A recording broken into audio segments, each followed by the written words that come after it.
uko vyogenda kose mu gihe c'amatora nuko abarundi n'abarundikazi bose batahura yuko atakintu na kimwe gifise agaciro nk'amahoro n'umutekano.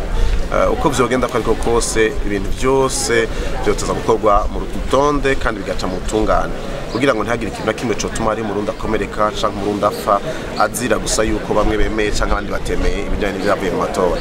Nogomba gusaba rero yuko abarundi bagumana mu mutekano ariko kandi ababifitiye uburenganzira twarungitse mu kuduserukira mu mabiro y'amatora yuko bagira uburenganzira bukwiye gushobora gukurikirana neza ingene biriko biragenda.